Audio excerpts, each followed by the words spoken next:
Recently, I was invited to speak at the Mortgage Broker Expo in London, and my team recorded it. It's 30 minutes. That was all I had on stage. So I wanted to deliver as much value as I could in terms of how to generate more leads, to make more money and save hours every week, especially by using AI and automation. I had so many people coming up to me after it saying it was amazing. We've had lots of people wanting to have conversations about how we can help them to grow. And we had people queuing outside of the door wanting to get into the room. We literally didn't have enough seats in the room for me. It was an amazing session. Feedback has been outstanding, so we thought we'd share it with you. So here's the full talk in its entirety for you to have a listen. I started in the industry back in 2004. I still have my brokerage now, but I spent 10 years building a business I actually hated. And in 2006, I was specialising in bad credit mortgages. What happened in 2009? Bad credit mortgages disappeared. So I had to diversify and do life insurance for 7 years. Ended up building a team of 15 people, decent profits, but I was the first in, last out. I was working 12-hour days, 6-day weeks, and built a business that I hated. In 2015, we wanted to move home. And the bank said, you can't, because you left all the profit in the business. I was with Cambridge Building Society. So I essentially set about finding what was a self-employed mortgage and realising there was just this whole opportunity to do everything differently. So I essentially moved into our house on the 9th of October, 10 years ago, and said to my team, you've got 3 months to find new jobs because I'm starting again as a self-employed mortgage expert, having done one mortgage in 7 years, which was mine. So the reason why it's relevant is because everything since 2016 that I'm going to share with you today has completely transformed life and business. So, I started out doing video, as you'll see. I wrote my first book called The Self-Employed Mortgage Guide, One Mortgage Strategy's Best Small Broker. And as a result of some of the strategies I'm going to share with you today, in the April of 2017, being a directly authorised firm, I submitted £9,698 to the FCA with no pipeline, no back book or anything at all. And the reason was because of all the bits we're going to talk through. As a result of writing my book, I started helping the industry. Ran my first mastermind in the November 2019. The industry started asking for help. And, we've given out awards to loads of advisors for making 10,000 extra a year, £100,000 extra a year. And it's just through putting into practice the blueprint. What I realised was I was the problem for 10 years. How many of you kind of feel like you're a really, really good advisor, but you haven't actually spent the time to learn? You do all the CPD, but you haven't spent the time to really learn to build a business. Give me a quick show of hands if that resonates with you. Some of you, the other one's half-hearted, we shall see. And I did that for 10 years. I was the problem, but it took me 10 years to realise this. So what I've now come to realise is you should try and build your business with more of a freedom-first mindset. Design the life that you truly want and then build the business that gives you it, which is what we help our clients to achieve and do. So when we typically work with people, and I still have a brokerage, it's 17 years old this year, but we've now, as of this year, taking into account 6 years of working with mortgage advisors, financial advisors, commercial brokers. We've now formulated a blueprint for building your business and your brokerage. Typically, when people come to us, it's, you're relying on network systems. My brokerage, we use Acre. We used to use Finova, but the systems are disjointed. They're a bit clunky. We're in an AI era now as well. There's feeling lost and unorganised on what to focus on next, what's actually going to drive the next layer of leads or sales, working on just purely referrals or recommendations. And it feels like they're, like a bus. 1 minute there's 100, the next minute there's none. And business is really unpredictable as a result. And that leads to inconsistent cash flows, inconsistent leads. And what you're really looking for, 3 things that clients tell us, is control, profit, and freedom. Does that resonate for anyone in the room in terms of how you want your business to be? Well, the idea of it is to get more staff. 95% of our clients want to stop advising. They want to build a business that can run autonomously without them, not have to worry about the offer falling out of bed just as they're getting on a plane to go on holiday. So more time, more freedom, taking things to the next level, increasing revenue, but things like reducing their workload, being that business owner, or just simplified business growth. So in the next 25 minutes, I'm going to share with you the blueprint that I've developed over the last sort of 17 years or 21 years of building businesses, where typically we start at the bottom with inefficient systems and processes. This industry is quite disjointed. I've tried to develop my own CRM twice, but trying to get marketing, sales and compliance in one system, it's not been mastered by anybody yet, and you need deep pockets. This industry is difficult. You know, ID checks, sourcing, all the compliance, all the paying of the advisors, that's all one part of the business. But what really drives your business, everything is downstream from lead generation. If you get more leads, you get more appointments, you create more sales. So typically, we fix inefficient systems and processes with scalable systems. We fix inconsistent lead flow once we plug to the leaky bucket, and we start to drive audience specific and authority with that audience so that you can get more leads, you can build an email list. And then third, it's about making your sales predictable.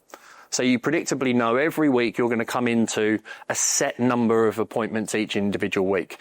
You know, when I was at Alexander Hall and employed at Woolwich and Connells, 3 appointments every day, 15 appointments a week. That was the maximum one advisor could really, really work with. You want to build a business that does the same for you, and then equally your team as you step out. So in this system, inefficient systems and processes, if you don't get this fixed, it leads to burnout. It leads to missed opportunities. We want to plug that leaky bucket. So what we found is you want to have a consistent journey. Every business needs a journey from when somebody's a new lead right the way through to when they complete. And a lot of the compliance systems do it, but what they don't add is the automation, the AI, the streamlined tasks, the diary management that works behind the scenes. You know, you want to have something, don't know about you guys, but putting all my eggs into one network. What happens if you want to change network? What if they change their policies?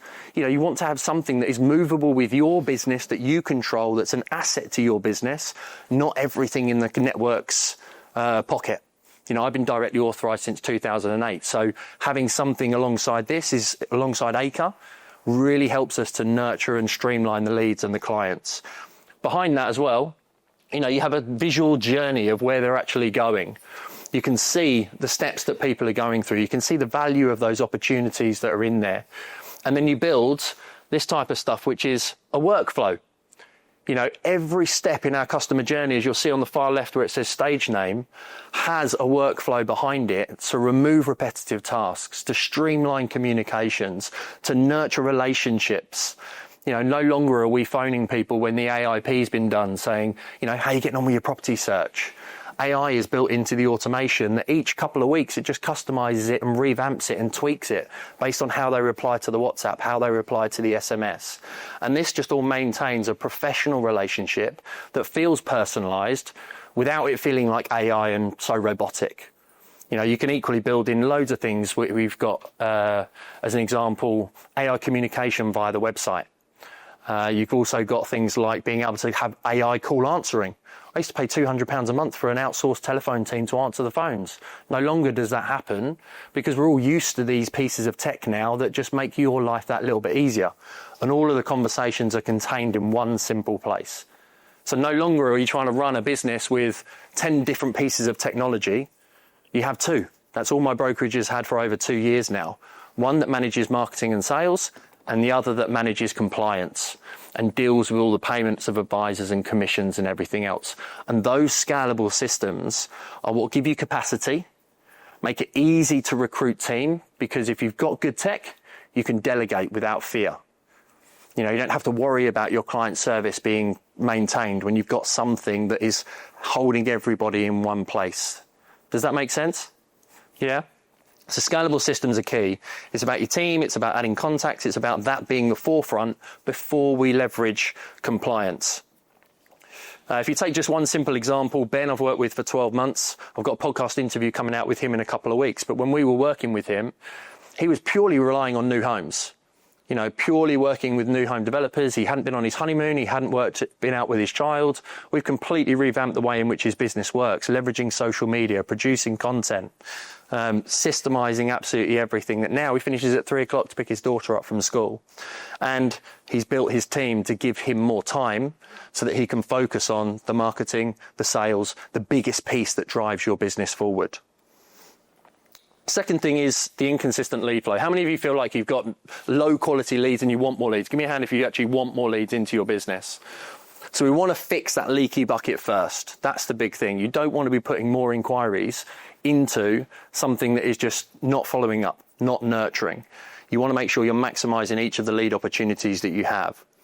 So the way we do that, first of all, is if you're getting any form of inquiries straight off, email marketing is an absolute game changer. The reason why I was able to do 309,000 is because everybody I spoke to in January, February and March, they all went into a CRM system, name, number, email address, ERC date, future opportunity and contact. Because if I wasn't calling them, someone else was going to be. So by the time I got to the July, April, the July, August or September, October, I already had a pipeline of people that was coming into ready to phone. But how I managed to make sure that they knew who I was through email marketing. Again, it's a feature within the system, but from leads, you send emails, you nurture those relationships. They will naturally book in calls. They will naturally become clients. But now with the way of the world, I work in self-employed mortgages. Most of my business owners are going to BNI or going to property networking events or networking with other business owners. They're meeting mortgage advisors month in, month out. So keeping yourself in the front of mind, keeping yourself in front of them is so powerful through email marketing. So that enables you to work the leads that you're currently getting better. If you can do one thing off of the back of today, it's simply starting to just nurture your clients. We send one email every month to clients and 2 emails every month to leads and prospects that haven't become clients yet. And that could be value-led, that could be something that's changed in the industry, but it just really keeps you at the top of the mind. When it comes to building a new audience and getting you new inquiries, there's only 3 ways you can actually do that.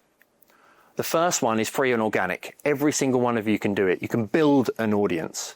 You want to know who you're speaking to, whether it's a niche like self-employed, whether it's like one of our clients he's a pilot, so he has a niche in air crew, or you could do a product. You might choose bridging, you might choose residential, you might choose development finance, you might choose property investors with a portfolio.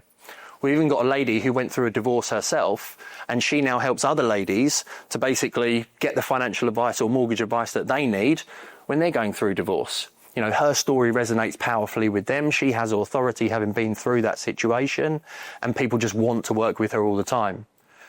That's building the customer audience.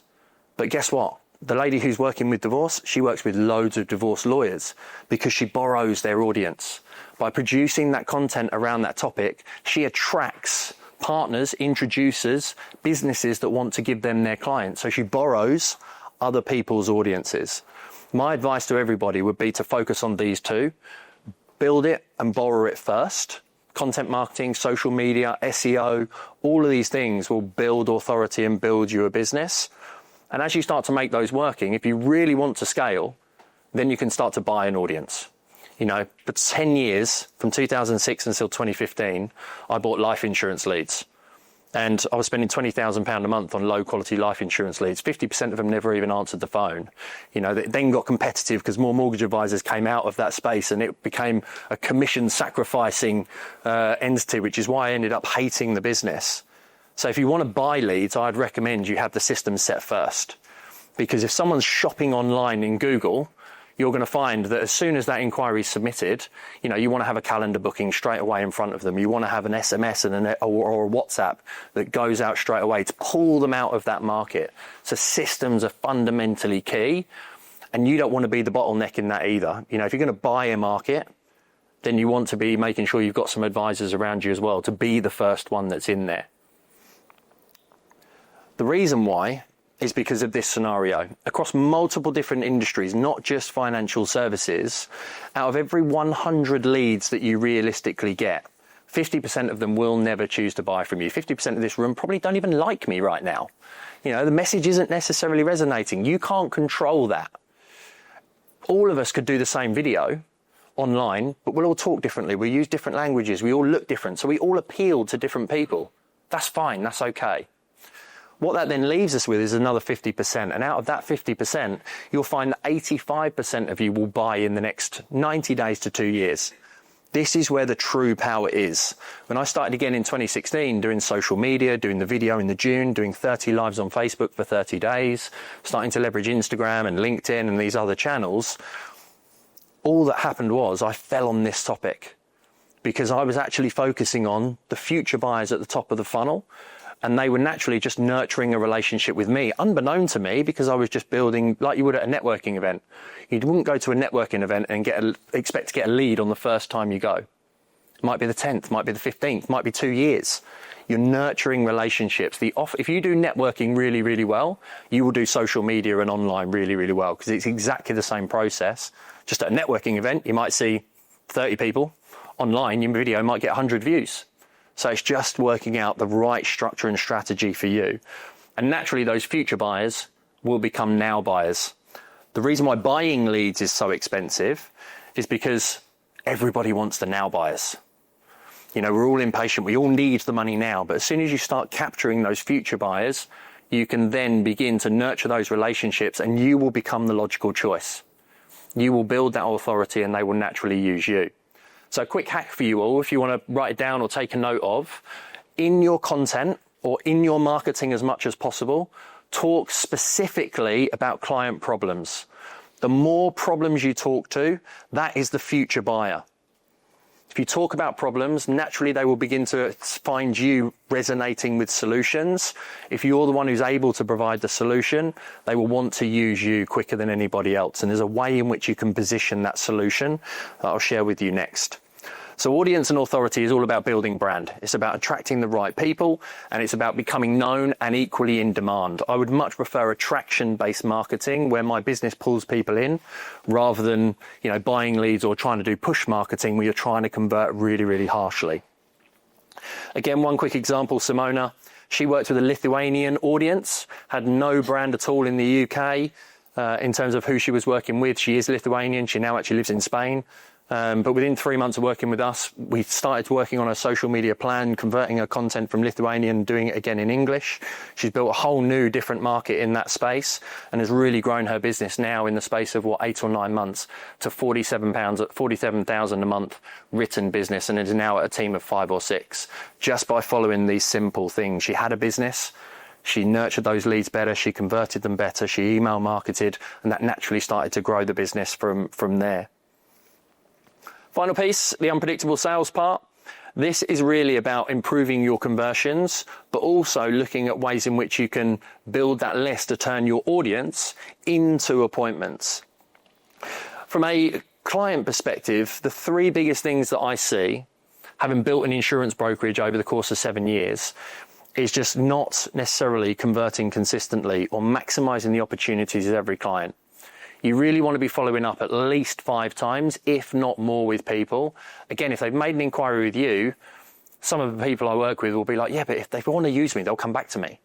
No, life's busy. Things get in the way. I've got 4 kids under 13, so it's like I can get distracted in an instant from one of them doing something that they probably shouldn't. So it's like being on that call, chasing up, following up. If they're not doing business with you, they're going to do it with somebody else. So on your first conversation with every client, if you really want to maximize premiums, and our clients average over £150 premium with every protection sale, it's by selling the process on the first conversation, not the product. If they come to you for a mortgage, all you simply have to do is just say to them, look, all I want to do is this is the journey we're going to go on. We're going to have a conversation with regard to protection, but first we're going to get you documents. We're going to assess, make sure you can do it. We'll talk about the ways you're going to be left with the home and not with the debt. Is that all right? Most of my clients will take the solicitor through us. We'll do the home insurance for them, and you'll be a client of mine for life, and we'll make sure that you're on the best interest rate. Are you happy with that? If you sell the process, then you can do whatever you want after that. Most of my clients do 3 calls. First call for discovery, second call for protection, third call for presentation. And that's really what does it. And on that presentation call, every call, the next call's booked in. Hold you accountable to get work done in a certain period of time, but also means you're not chasing them saying, trying to say, I'll call you at 3 o'clock on Friday, and then it's not in their calendar. They've had no reminders. When the system's in place, they get a reminder 24 hours before. They get a text message an hour before, or a WhatsApp an hour before, whatever you choose to use. That makes sure that you're not wasting your time, but also they're not wasting theirs. They show up for those appointments, and it really maximizes things. And also the third thing I see is anchoring to low cost. It's less than a Starbucks every week. That's 20 quid a month. You've immediately anchored a protection for their lifestyle, their family, their income, their critical illness to 20 quid. Why not turn around and say, oh, you're a family of 3, it costs you £75 a week to go out. That's £300 a month that you're spending on having a nice lifestyle and enjoying food. Now you've anchored to £300, £200 on life insurance seems cheap. It's about anchoring up, not anchoring down. It's a huge, huge shift, but it really opens clients' minds to better conversations when you follow this process. How you then take your audience that you're building and making sure that you're filling the funnel and you're getting more people in at the top is through utilizing something like a lead magnet. How many of you have got a website? Quick show of hands if you have. Yeah. On that website, you've got home, about, services, contacts, maybe reviews. Most people who go to a website get distracted. So one of the really simple things that you can do to start building your email list and nurturing them is have one problem that you talk about at the top and offer one solution. This is Daryl's website that he essentially built through our training. You have a landing page at the top, you'll see on the left. As soon as they submit via that landing page, which is this one here, there's only one option. It's download my free guide. Every business should have some kind of guide related to the niche that they're talking about. You can then build a quiz, and that quiz takes people through a scenario. You go and see a consultant or a doctor, they ask you a series of questions. They then prescribe what your problem is. And then you're able to get yourself a score. And off of the back of that, you might want to, if they're future buyers, provide them just with a video training that's really educational, 10, 15, 20 minutes. Again, all of this is about building trust because there's a huge trust deficit with consumers right now. So a scorecard, an ebook, a quiz, and a video can really build trust with your audience without you having to do any extra work. You create them once, they're high value assets, they do all the heavy lifting for you. So on here, all he's got is download the free guide. And when they download that guide, a calendar's put in front of them. If they are a now buyer, if they're a future buyer, the emails do the work. We get people all the time who download our guide a couple of years ago, and then miraculously they just book into the calendar. And when we look, we've had no interactions with them whatsoever at all. And this is how you can really start to make things predictable for you. And that's what will give you sustainable sales. So you can convert consistently and grow profitably as you start to build out the ecosystem of these things. One final one is Elliot. He was averaging 2 to 5K, 5 appointments per week, struggling to be really sort of consistent with no nurturing. He managed to improve his business, recruited an admin now within the space of 4 months, and he's really started to grow his business and step a little bit back. The next phase is bringing on an advisor. This is proved time and time again with the people that we work with, and it's just working through the blueprint. Is it easy to put into place? No, I'm not going to lie to you. It's difficult. It takes some time. But business is a marathon, not a sprint. If we can put mini sprints into the marathon journey, you can get some real quick wins. But is this good? Is this going to create time and freedom and remove you from advising to build a business? 100% it will. So it's about taking away chaos, inconsistency, stopping you burning out through clarity, control, and freedom. And that's just a picture from our event that we did with our clients in July. Now, one of the things I said in relation to this is AI and automation. Throughout the whole customer journey, whether it's through social media posts, we have AI communication going on. Whether it's through nurturing people at the AIP stage or wanting to communicate consistently with clients, these are the top 10 ways. You can take a picture if you want to about how we use AI in the business.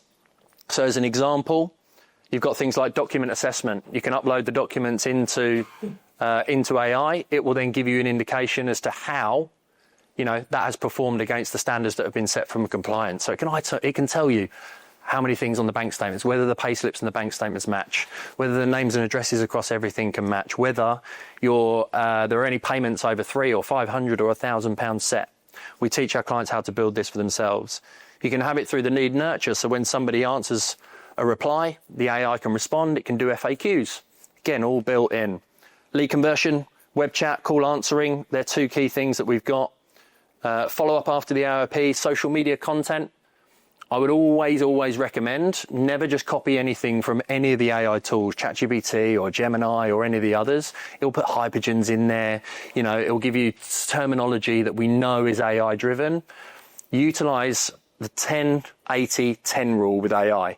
10% to ideate and come up with, ideas to talk about. 80% of you is the middle of letting AI do the work. And then the 10% on the end is you personalizing it to you, putting your own language in, putting your own ideas. And don't be afraid as well. One of the things we'll do is use the same thing, but we'll put it in Microsoft, we'll put it in Google, we'll put it in ChatGPT, for example, and then we'll take a merge of them all, because they'll all spit out different ideas and different information and related to it. So the 10-80-10 rule is fantastic for that. Video editing, there's tools now. We do a podcast, we upload a video to that. It will choose relevant clips that you can do. So out of an hour-long video, we could get 10 or 15 different pieces of content. So you could hire a videographer, do a day of video stuff, do some great content, and then use AI to slice and dice it to give you more content for a month. Now, you don't have to pay a human to do these things any longer. And then again, YouTube, podcast thumbnails. I put all of the training in there to essentially teach my team how to come up with thumbnails, titles. And a really important thing, any Acre users in the room? Anyone using Acre or anything like that? Soon to be. One of the things you can do with Acre, for example, or any system, if you download an Excel spreadsheet, give it the fields, give it the columns, give it the rows, upload it into one of the AI tools, tell it the parameters that you want, it can literally spit out reports and Excel spreadsheets and anything else. So things that used to take hours, will now take minutes, because it can give you that data and those KPIs really, really quick, which really, really helps you to grow. So I hope you enjoyed that little excerpt. It's the first time I've ever done any kind of Mortgage Expo. Me and the team loved it, getting to meet loads of people, having great conversations, even people coming up to the stand saying, I've specifically come here to meet you. A few even fans taking photos with me, or coming up and saying, I wanted to see Systemise and Scale. I wanted to see Active CRM. So here's the deal. I want you to click in the show notes or in the description and go and take the brand new Systemise and Scale quiz. It will help you to understand how you score based on everything that I spoke about in that training. And it will really just help you to identify what your biggest bottleneck is, and to know what you need to focus on next. Go and do the quiz right now.